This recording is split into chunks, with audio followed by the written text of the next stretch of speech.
เด้เสร็จสมบูรณ์แต่เขาขามไปก่อนแล้วจังเขาไปเฮ็ดน้ำลังบัดพร้อมเนาะถ่ายมาเป็นแนวทางซื่อๆกะกดย้อนกลับ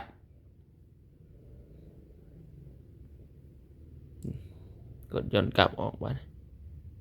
พอเขากลับเข้าไปใหม่เบิ่งบัดนี้เดือนหาบ่เห็นเลยได้อันที่ว่าให้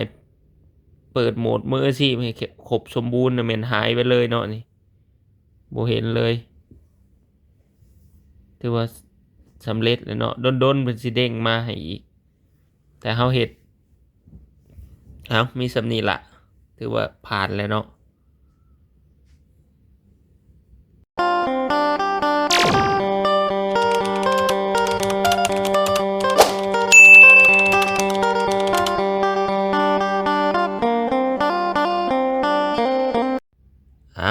มื้อนี้มาแนะนำมาสอนวิธีการเปิดโหมดมืออาชีพให้ครบสมบูรณ์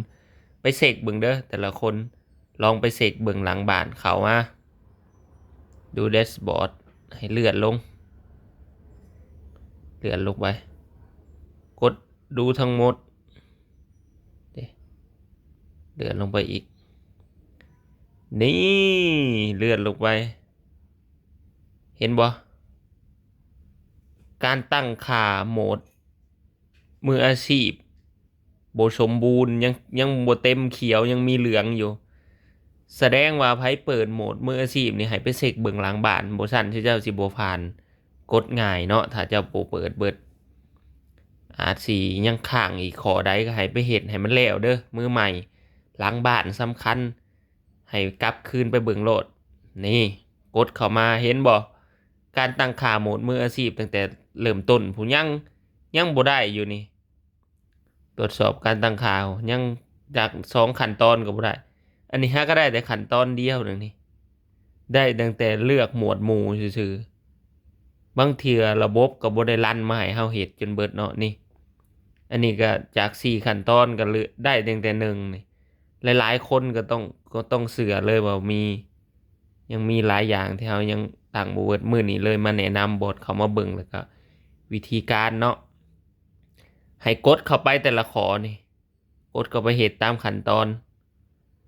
และมีข้อใดที่ยังส่วนใหญ่เลยแม่นโปรไฟล์กับหน้าปกเลยกับคำอธิบายที่ยังเฮ็ดบ่แล้วนี่ให้เฮากดข้ามไปเลยติ๊กๆเอาเลยข้ามไปก่อนเนาะ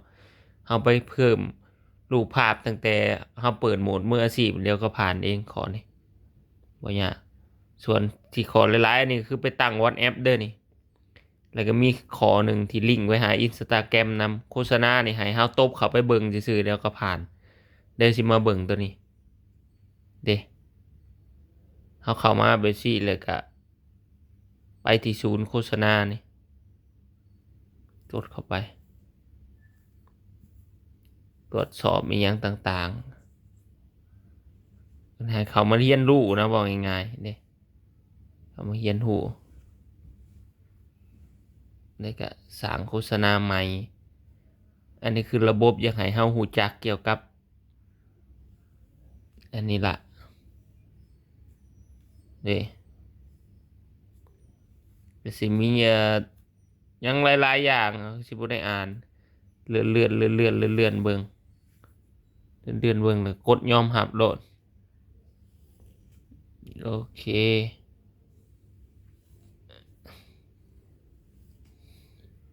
กลับออกเด้อบ่ต้องไปตกลงเด้อเฮาเข้าไปกดไถเบิ่งซื่อๆกลับออกมาคือเก่ากดกลับออกอีกยังให้ผ่านข้อนี้ซื่อๆเห็นบ่ทุกคนเฮากดเข้าไปกินนี่เนาะถือว่าผ่านแหละเรียนรู้เกี่ยวกับโฆษณามีแต่กดเข้าไปเบิ่งซื่อๆบัดนี้เพิ่มรายละเอียดเกี่ยวกับตัวตนของคุณนี่อันนี้คืออันเป็นข้อที่เฮาต้องเลือกทำบิดนั่นแหละแต่ว่าเพิ่นให้เพิ่มที่อยู่อีหยังต่างๆนี่เนาะให้เฮากรอกไปตามหันพอกรอกใส่แล้วก็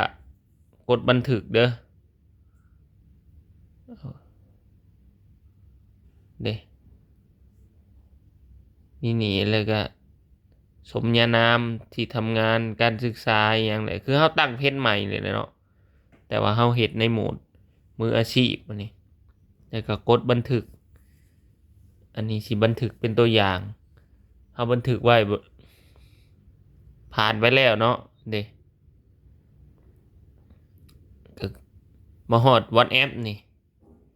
เราต้องเอาเบอร์ที่เราใส่อยู่นี่ผูกกับ WhatsApp โหลด WhatsApp ให้เราโหลด WhatsApp มาแล้วเนาะแล้วยังมาเฮ็ดขั้นตอนนี้โหลด WhatsApp มาแล้วก็สิลิงก์เปิดหมายเลขหลักของเพจนี่ลิงก์ไปหา WhatsApp เลยก็สบายขอนี่ก็คือสิผ่านบ่ยาก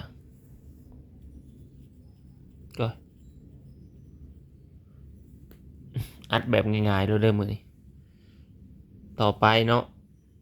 ผ่านไปแล้ว WhatsApp เฮาสิไว้เฮ็ด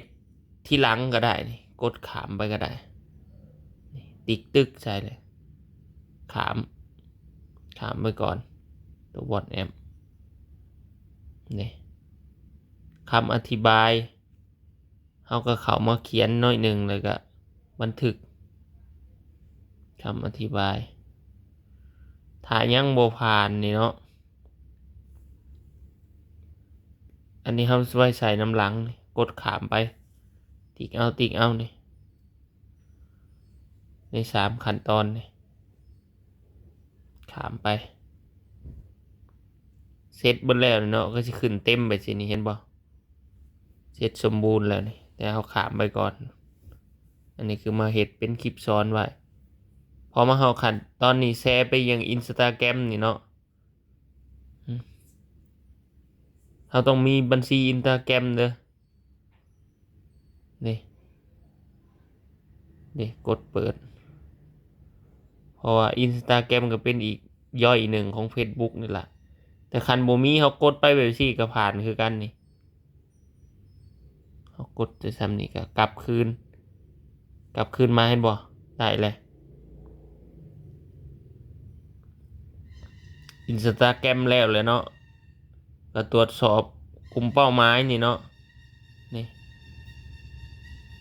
กลุ่มเป้าหมายสาธารณะกดเรียบร้อยผ่านแล้วทุกขั้นตอนเลยเนาะเด้2ขั้นตอนก็เสร็จสมบูรณ์ไผตั้ง Facebook เปิดโหมดมืออาชีพใหม่ๆเปิดมาใหม่ๆไผก็ต้องเจอปัญหานี่แน่นอนต้องไปเฮ็ดให้แล้วบ่เด้อเปิดโหมดมืออาชีพสิ่งนี้สิสำคัญหลายคลิปนี้ก็มีประโยชน์ฝากกดไลค์กดแชร์เก็บไว้ให้หมู่